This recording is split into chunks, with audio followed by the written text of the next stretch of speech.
안녕하세요. 오늘 로마서 10장, 11장 함께 살펴보도록 하겠습니다. 9장에서 시작된 이야기가 이어지고 있어요.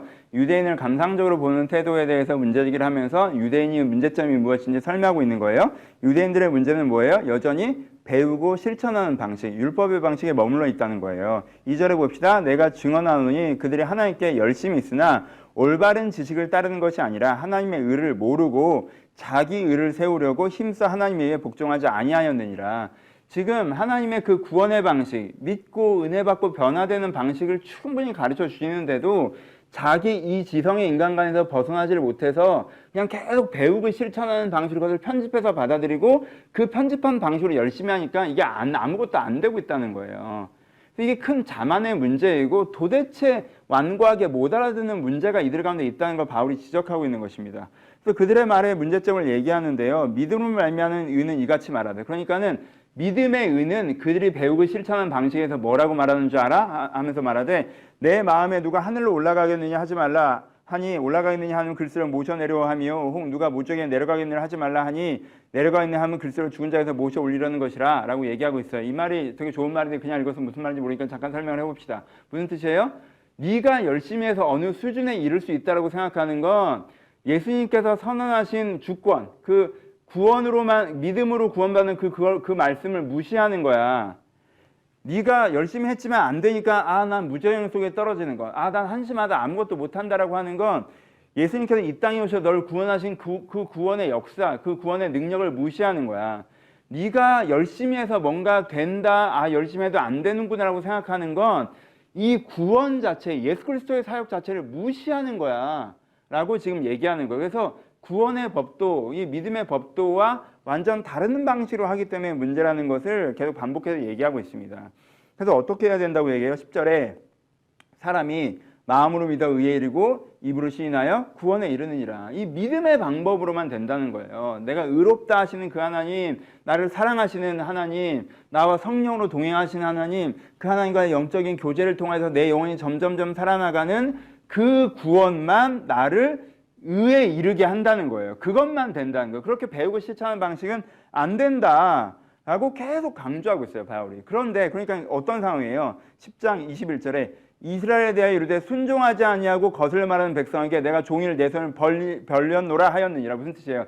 그러니까 하나님은 계속 구원의 방식으로 해. 이렇게 돼야 변화될 수 있어. 나는 살아있어. 난 교사가 아니야. 난 세계관이 아니야. 너의 아버지야 라고 말씀하고 계시는데 이 사람들은 계속 그게 무슨 규칙인 것처럼 세계관인 것처럼 하나님을 단지 교사와 저 위에 있는 그냥 주권자이기만 한 것처럼 이러고 있는 게 문제라는 거예요. 포인트를 아시겠죠?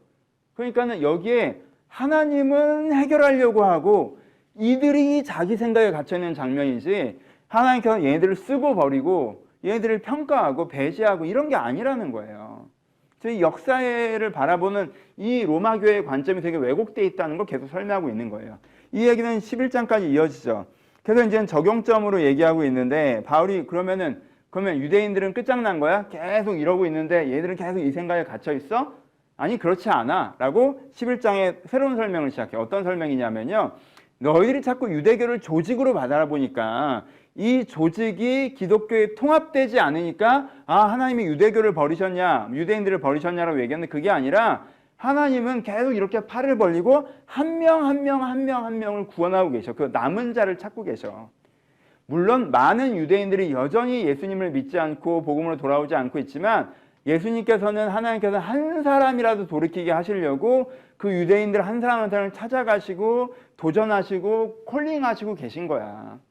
그래서 남은 자를 지금 건지시고 있는 중이야. 어떻게 너희가 그런 하나님을 이런 톤이 있는 거죠, 그렇죠? 그렇게 되고 있는 거야 라는 이야기를 하나 더 하고, 또 하나 지점은 그러니까 너희가 이 사안을, 유대인 구원 사안을 바라볼 때 되게 어떤 면에서 건방지게 나는 구원받은 사람으로서 하나님 유대인들 불쌍하지 않아요? 왜 그렇게 하세요? 이렇게 얘기할 게 아니라 저 참 감람나무, 율법을 손에 쥐고 복음의 메시지를 구약부터 듣고 있었던 저들도 배우고 실천하는 자기만의 편견으로 갇히니까 저렇게 배제돼 버리는구나. 스스로가 스스로를 배제하는구나. 근데 돌 감람나무 접붙임 받은 거, 이방인이었던 내가 만약에 이 구원의 방식, 이 정말 하나님을 믿는 이 복음 속에 있지 않고 나도 저들처럼 내가 뭐나 된 것처럼 내 가치관, 세계관 이런 식으로 기독교를 생각해버리면 나도 저렇게 내가 내 수를 배제하겠구나. 아, 난 저런 실수를 안 할 수 있을까라고 겸손하게 묵상을 해야지. 너희들이 이렇게 뭐나 된 것처럼 쟤는 불쌍하지 않아? 하나님 좀 봐주지? 이럴 일이 아니다. 라고 이제 설명을 하고 있는 거예요. 그래서 이제는 바울이 그들이 갖고 있었던 잘못된 역사관, 세계관에 대해서 하나님께서 이런 식으로 세계를 끌고 가고 계셔라는 걸 다 설명을 한 이후에 너희들이 얼마나 좁고 편협한 생각으로 이걸 바라보고 오해하고 하나님을 함부로 얘기했는지 알겠지?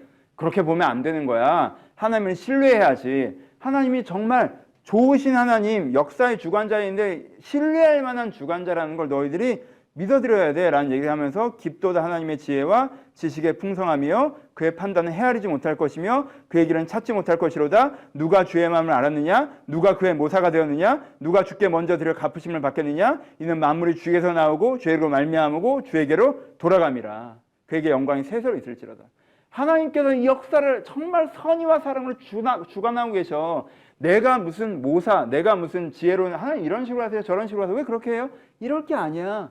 우리가 그걸 신뢰하고 배워가야 돼 라고 바울이 이야기하고 있는 거예요. 일단 9장부터 11장까지 두 가지가 핵심이겠죠. 여러분 배우고 실천하는 방식이 진짜 아니에요. 여러분 우리 가운데 지성적 인간관 얼마 전 설교에도 말씀드렸죠. 다시 한번 찾아 들으셔도 좋고요. 이 지성적 인간관에 갇혀서 자꾸 복음을 배우고 실천하는 걸로 왜곡해요. 그럼 안 돼요.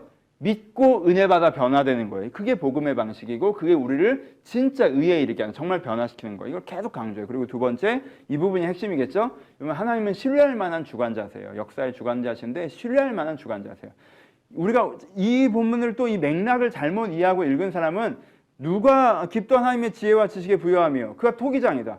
아니 자기가 버리고 싶은 사람 버리고 구하고 싶은 사람 버리게 구했는데 권력자가 자기 마음대로인데 누가 뭐라고 해? 라고 이렇게 하나님을 못돼 먹은 권력자인 것처럼 설명하는 것으로 오해하세요. 그 얘기 전혀 아니에요.